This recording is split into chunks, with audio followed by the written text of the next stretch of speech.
So I don't go out much anymore. I don't gig much anymore. I kind of like to stay home. I have a nice home, and I like my shop. I spend a lot of time in my shop. I get in trouble for that sometimes. And the upstairs, if it's time for dinner or something, or I've been down there too long, they do this on the floor.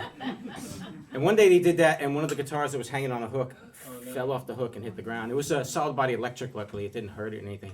And I went upstairs. I go, no more banging on the floor. If you want me, you got to go in the living room. There's a heater grade. You got to stick your face in the heater grade and yell down, and I'll hear you. Or you can just go up on time. There is no on time. When I'm down there, I belong there, you know. So. You don't hear me though. Oh well. See, the person who bangs on the ceiling is here now. Careful.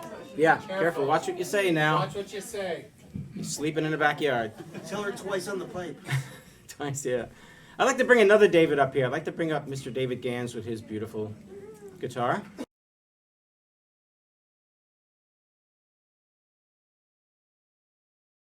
Side port. Oh my God. So he can hear himself, his guitar. You know, I love this idea. These side ports are a great idea. I got that from Rick Turner. Yep. And what's the other thing about this? This is his second DeSio guitar.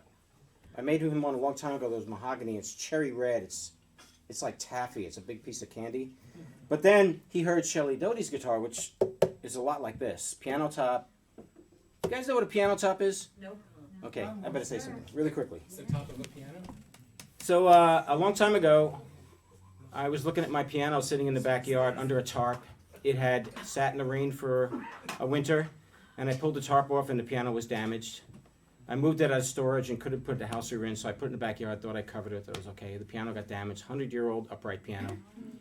And I was going to take it to the dump, and then one morning I was just lying in bed looking out the sliding glass doors, and I thought, there's a spruce soundboard in that piano. So I went out there and took the whole piano apart, and then I was like, the keys are made of ivory. I got to take those. And they're made of ebony, too.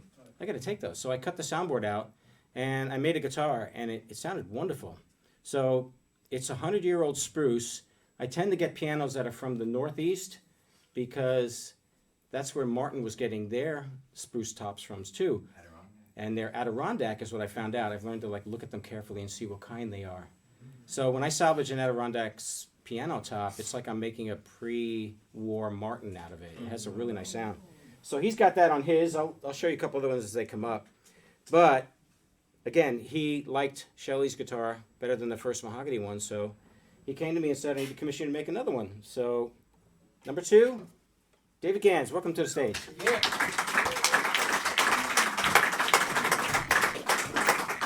I had the great good fortune of, Jeff and Mario, I forget who else, were having coffee at the Nomad Cafe once. And Mario was getting into building guitars, and he was raving about how much fun he was having building guitars. And then he said Tina wouldn't let him spend any more money on materials.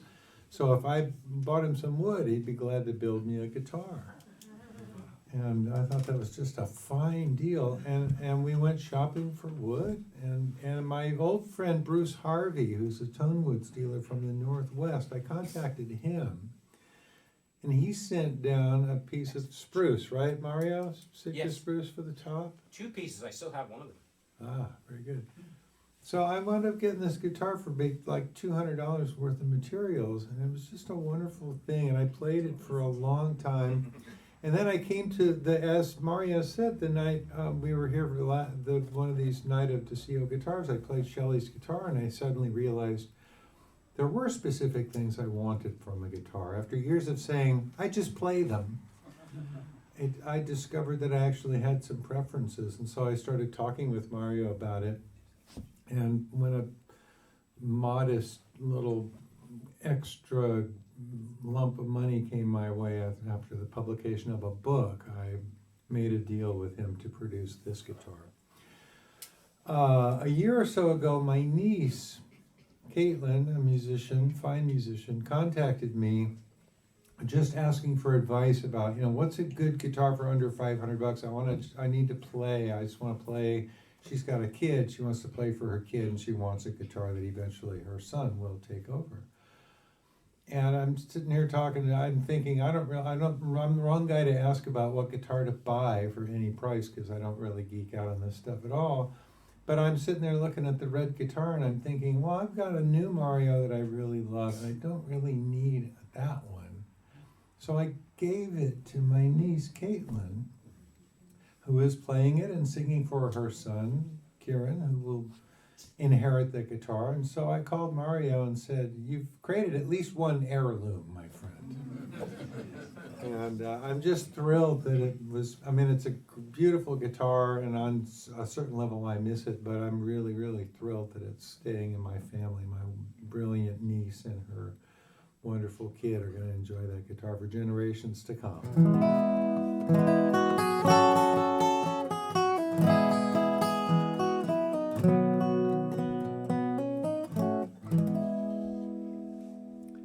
I think I'm right on the verge of going postal, 'cause the Dilberts are driving me insane.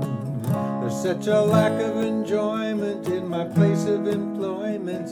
It is time to initiate the end game. You see, I had me a job watching ice melt, but the action was more than I could take. So I took a position in another division. Now I spend my days watching hearts break, watching hearts break. It's a corporate culture like a Shark Tank. They can't even read your resume. But once you get hired, you can never get fired. But you have to be crazy if you do stay. If you do stay. And now a high guy in a tie-dye is waving bye-bye with a dry eye on a fly-by in a high sky, singing my, why try? He's singing my, why try? Well, I was pissed 'cause I had to take a drug test. I was drunk, but they didn't seem to care. It's just my chemo solution to my moral pollution, not a reason I shouldn't get to work there. Get to work there. And now I'm trying to find myself a new gig where the corporate culture ain't so cruel. The defamation machine is so efficient and mean, it makes adulthood alarmingly like high school, like high school. And now a high guy in a tie-dye is waving bye-bye with a dry eye on a fly-by in a high sky, singing my, why try? He's singing my, why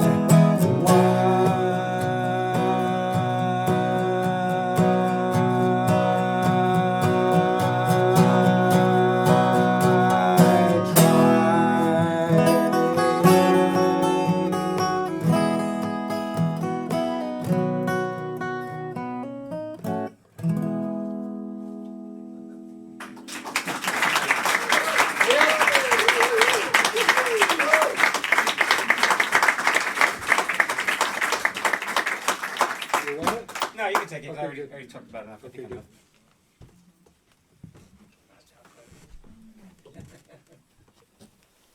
That was a hell of a long note there. I'm impressed. Yeah. That's hard to do. Next up, dear old friend. I also want to explain that when I first started building these things, I built myself one. I can't remember who. Oh, David Grossman. I found out my friend David Grossman he had a really beautiful old 60s Hummingbird and it got stolen. I had started 2 other acoustic guitars and I put those on the back burner and I built him a replacement Hummingbird. And then that whole thing about buying lots of wood came up because it was cheaper back then, but it's still expensive. So somebody told me, it might have been Alan Perlman, it might have been Rick Turner, I can't remember. I talked to a lot of luthiers back then. But they said, build a dozen guitars and you'll figure it out. That was their advice. So I went around to my friends, really close friends, and I said, if you give me material money, I'll build you a guitar. So I picked out like a dozen people, and they got guitars for basically just the price of materials. And it could be anywhere from, David said 200 because he had mahogany, but it could be like 400 if it was cocobolo or some kind of rosewood. Anyway, Jeff Pehrson, I'd like to bring up here. He's got, come on up and bring the guitar. Yep. Yak about that first. You guys know who he is. Jeff. Hi, guys. I guess, yeah. Hi. So I made a couple of these big Gibson jumbo things, and Jeff played one of them and wanted it. But I was like, you can't have that one. It's not that good. And he thought it was great. He really wanted it. I said, no, trust me. I'm going to make you another one. I'm going to make you one that's really nice. So this is what I made him. And what's really cool about this is that the back is made of something called Chechen, which is also known as poison wood. And I think... That's why he gave it to me. Yeah, poison. Payback. It turns out, I think it's from... Taya could remind me, I can't remember exactly. I think it's from South America. Maybe Chechnya? No, not Chechnya. But good reach there, you know. And the tree, the sap in the tree is poisonous. And the Indians would use it to make arrow chips and stuff to fight their enemies. Now, the cool thing I found out is that this tree, a tree grows right next to it all the time. There are these two trees that grow near each other. One of them's poisonwood Chechen that has the poison in it. The other one has the sap as an antidote to the poison. And the Indians have a story that the two brothers fought over this one woman and they both died in the fight. And they became the trees. So, cool idea, cool wood. And here comes a cool guy. This is Jeff Pehrson.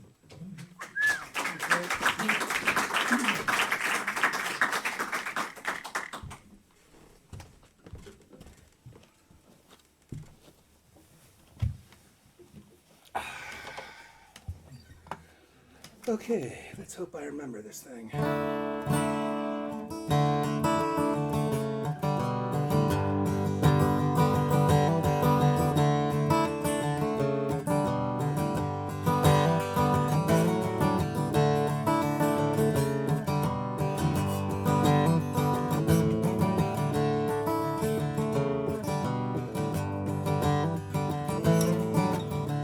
Lately there's a crow outside my window, balanced on the branches in the rain. I know she's a harbinger of all I've yet to lose, all I've ever done despite my name. The weather don't last long in California, built into a blizzard by the east. Standing at the starting point, the ocean at my back, hoping that the sun can bring me peace. I'm older than the rubble, broken bits of blame, but lately I've been scratching at the door. I know I'm just damaged, but it suits me just the same. No one thinks I'm crazy anymore.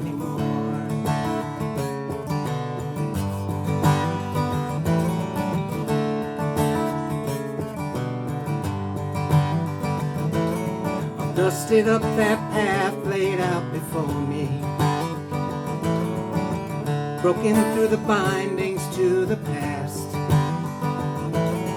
Sure as my pain brought me here like language on a map, knowing every turn could be my last. Well, I'm older than the rubble and the broken bits of blame, but lately I've been scratching at the door. Maybe I'm just damaged, it suits me just the same, but no one thinks I'm crazy anymore.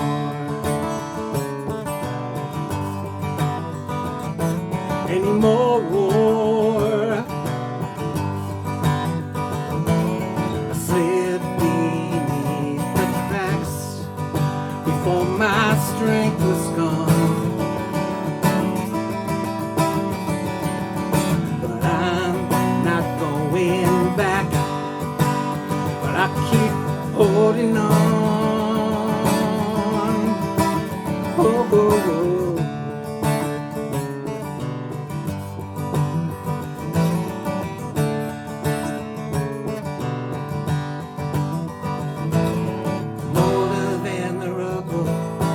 Broken bits of blame, but lately I've been scratching at that door.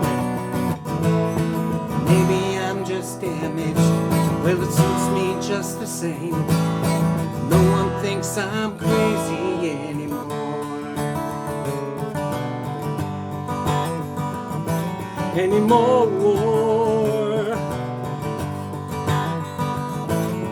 No one thinks I'm crazy anymore.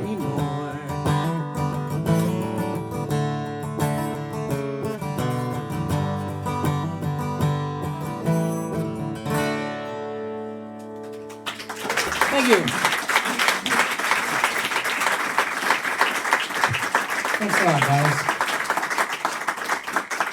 This is a very talented man over here. I know you guys all know that.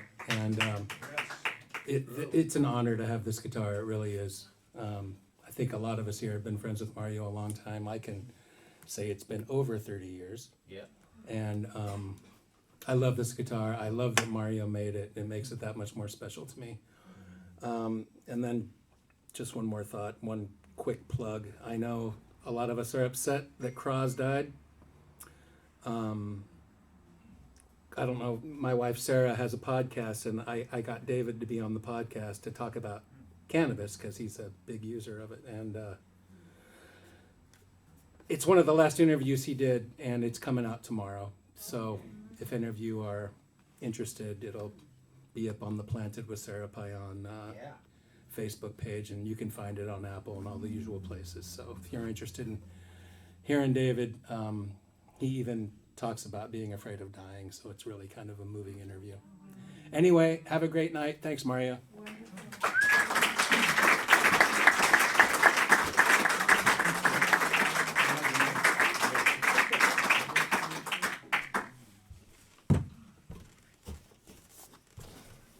Okay, so Tina asked me when she saw my list, she goes, "It's not a lot of women on here." And I go, "Well, you know, I don't know. I know a lot of guys. Penises like guitars. I don't know what to tell you." I did say that. Anyway.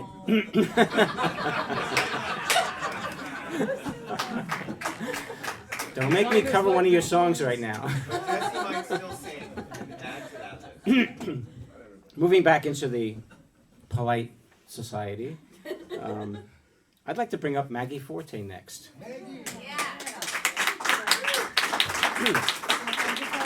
Oh yeah, let me grab it and talk about it. Here you go, buddy. So, take the stand with it. Maggie got, you know, I thought it was walnut when I made it, but it was a blonde walnut, and I've kind of since discovered